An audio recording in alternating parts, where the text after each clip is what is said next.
Eto, ayos naman. Laking tulong ng mga dagdag kita para sa gastusin ko. Tol, magkano ba yung kinikita mo dyan? Depende. Umaabot din ng 15 to 20K kada buwan. Laki. Uy, Laki, oo. Lalaki pa lalo Laki. yun kung full-time. Oh, teka, okay yan na. Paano ba sumali dyan? Kailangan kumita ng pera eh. Hindi ko na lang humingi sa tatay mo. Yan nga, ba't kaya lagi sinasabi nyo?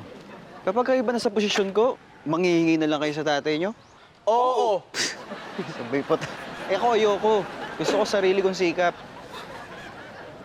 Yan tayo idol. Iba talaga to, may paninindigan. Hindi, ito, seryoso talaga. Gusto kong sumali dyan. Paano ba? Apply ka lang online. Tapos, may hihingin sa'yo requirements, pero kaya mo, madali lang. Saka syempre, pinaka-importante, mukha kang papa. Yun, no? Papa. Papa lang pala eh. Papasa ako dyan. Kung papasa ka, papalibre kami. Papansit. Papansit, tol. Papansit ka, pag nakapasa ka. Pansit? Pansit. Sarap, no? Hello. Ay, sir, kain po tayo. Libre po ako. Ako, thank you. O, bakit may pa-pizza? Hindi, kasi nakapagbenta ako ng 2 lumang TV ko sa Market O. Yun yung bagong online shop. Pinibentahan ng mga second hand, ganyan. 10,000 din kinita ko. Bongga. Glenn, magbenta na rin kayo tayo ng magamit sa bahay para kumita tayo. Oo, kasi alam mo, natatakot ako. Di ba may maraming mga ano dyan, yung fake accounts, yung mga ibang buyer at seller ng sa scam?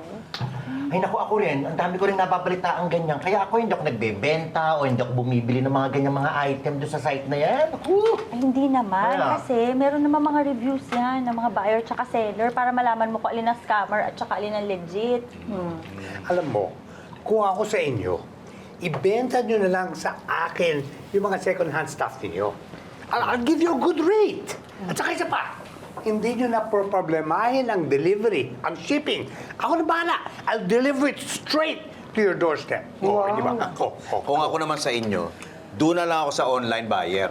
Kasi yun, posibleng scammer lang. Ito, confirm! Be, ito na lang kayang lumang laptop ko ibenta natin. Huwag yan, pwede pang gamitin yan eh. Ano pa bang ibang pwede? Yung figurine. Mas mahal pa yata shipping fee kaysa just presyo niyan. Yung DVD player. Be, wala nang gumagamit ngayon ng DVD player kasi lahat napapanood na online. Di ba? Ano pa ibebenta natin? Be, itong sofa.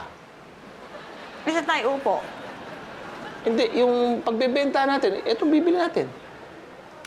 Be, kaya nga tayo nagbebenta para kumita eh. Hindi para lalong gumastos. Nag-iisip ka ba? Ikaw na lang kaya? Ako, ibebenta mo? Hindi, ikaw na lang mamili. Okay. Linawin mo kasi.